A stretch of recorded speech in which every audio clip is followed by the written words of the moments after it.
Сайн бацгаана уу? Чадан цагийн маань сайтаас бэлтгэн хүргэж байгаа Премьер хичээлийн энэ удаагийн дугаар эхлэхэд бэлэн боллоо. Өнөөдөр та бүхэндээ ерөнхийдөө Премьер дээр хамгийн их ашиглагддаг нэг маш чухал хэдэн зүйлийг хэлье гэж бодлоо. Энэ юу вэ гэхлээр магадгүй гар утсаар хэлэх юм бол бид нэр settings зэс рүү орж байгаа гэсэн үг. Тэгээд Премьерээс одоо хэрхэн одоо энэ тохиргоонуудаа яаж шийдэх вэ гэдэг.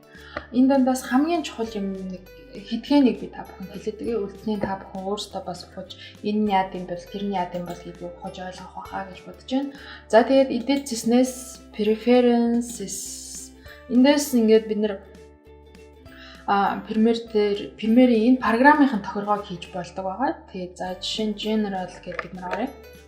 Ерөнхий одоо зэс гарч ирж байна. За эндээс appearance гэдэг бол энэ project-ийн ерөнхий одоо үзэмж гэх юм уу, цагаан байх уу, одоо цагаарлалттай байх уу, highlight нь хэр байх уу, энийг анзаарч байгаа.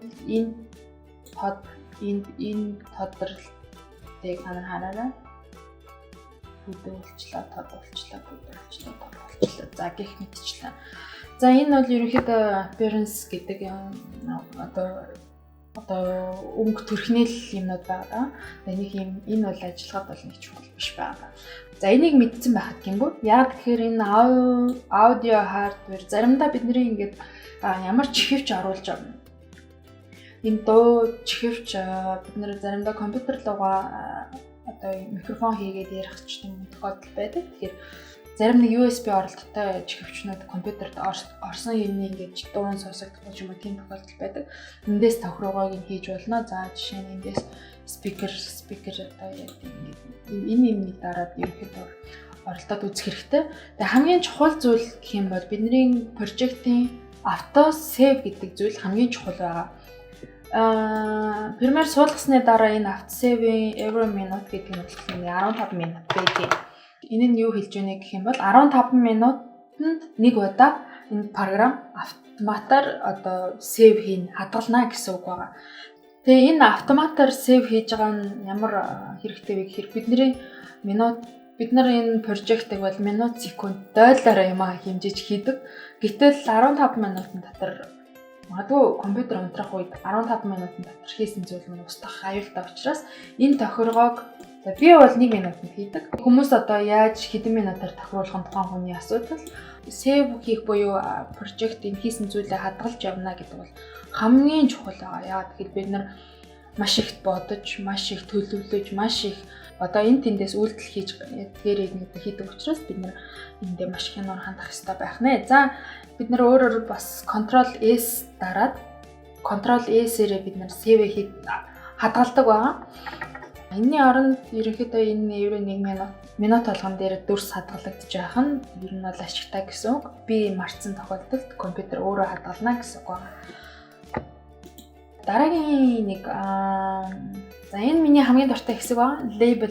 Өмнөх Premiere 2015 дээр ч юм уу эдгээр цөөхөн өнгөтэй байдаг. CC Pro 2018 дээр болохоор ерөнхийдөө өнгөний сонголтод маш их болсон байна. Тэгээд энийг яаж энэ дээр бол бид нэр өөрсдөө өнгөө тохируулах боломжтой байдаг.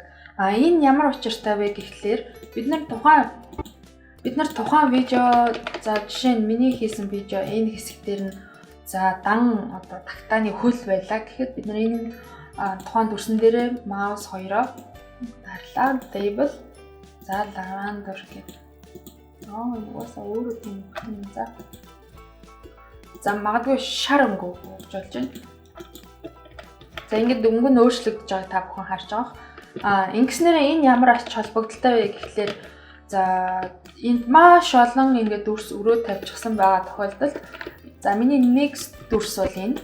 За эсвэл энэ дээрээсээ би за энэ одоо доржин яриа зөвхөн энэ доржин яриаг авах шаардлагатай бол би ингээд эндээсээ ингээд доржин яриа хаана ингээд хайгаад авах шаардлагагүйгээр зөвхөн шар өнгөтэй дүрсэн дээр очиход би доржин яриан дээр шууд очих нь байна.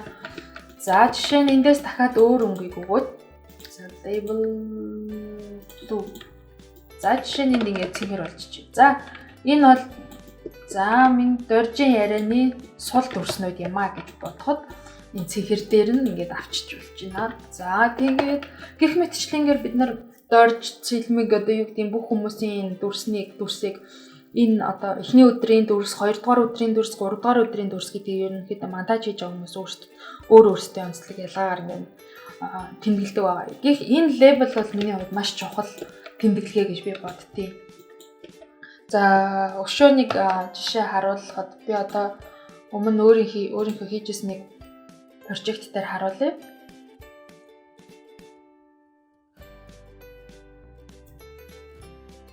Я пример програм гаргаж байгаа. Миний өөрийн хийжсэн нэг энэ лейблийг хэрхэн лейбл дээр яаж ажиллаж исэн тэрийг харуулъя. За энэ дээр яг заавал бүгдийг ингээ харуулах гэдэг шаардлагагүй. Эндээс та бүхэн харж байгаа бол миний ашигласан лейблүүдийг ашиглаж болж байна. За одоо жишээ нь энэ гүн ногоонууд дээр дандаа хүний яриа явж байна. Энэ дээр болохоор энэ дээдлийнх дээр болохоор одоо контраст өнгөнүүд маань ийм контраста өгсөн байна. Дээр нь биччихсэн байна. За энэ улаанууд болохоор ерөнхийдөө сэтгүүлчийн тайлбар явж байна. За энэ ногоонууд нь болохоор дуунууд нь явж байна. Үлдсэн энэ цэнхрүүд нь болохоор миний одоо нөгөө нэг сул дүрснүүд одоо доржийн сул дүрснүүд энэ ярианы сул дүрснүүд явж байна гэж ойлгож болох нэ. За гэх мэтчлэн энэ лейблийг ингэж ашиглаж болно. Тэгээд энэ preferences энэ дотор байгаа. Эдгээр өнгөнүүдийг магадгүй өөрийнх нь дуртай өнгөөр ингэж лейблийг ашиглаж болно. Дараагийн нэг чухал зүйл бол медиа гэж. Энэ Premiere маань өөрөө ингэж медиа кэч буюу одоо хэрэггүй файлуудыг энэ одоо зааж өгсөн локейшн байрлалд ингэ одоо шинээр ингэж хадгалж идэг. Энэ нь бидний монтажинд одоо нөлөөлөхгүй хэрнээ одоо бидний C хардыг тодорхой хэмжээнд ачаалж идэг байгаа. За ингээд нэг жоохон шилжсэн чи миний компьютер маашаа ойдооч мэт болоод. За C hard маань одоо жишээ нь media cache дээр ингээд 69 гигабайт ч юм уу ингээд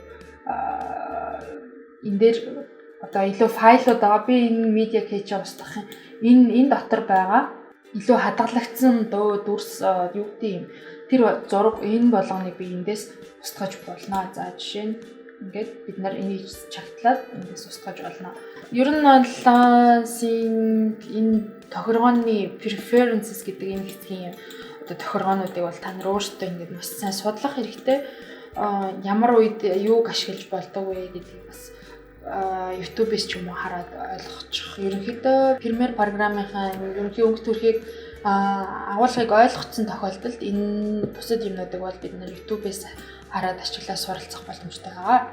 За тэгээд өнөөдрийн хичээл маань хамгийн чухал зүйл бол After Save-ийг та нар хизээж битээ март энийг хамгийн бага хугацаанд 1 минутаар байлгадаг ч юм уу 1-3 минутаас нэвтрүүлээд хэрэггүй. Яагаад тэгэхээр 3 минутын хөдөлмөр гэдэг бол маш том юм байдаг учраас та нар маш их хүч хөдөлмөр байдаг учраас дараагийн 1-3 минутын дээр заавал тохируулаарай гэж би уриалж байна. За тэгээд гэхдээ яг тухайн хүний өөрийнх нь ажлын онцлог арга барил учраас тэрийг би бол бас тулахгүй Ctrl+A save хийгээд яваад иж болно. За тэгээд өнөөдрийн хичээл маань энд хүрээд өндөрлж байна. Тэгээд дараагийн хичээлээр эргээд уулзцгаая.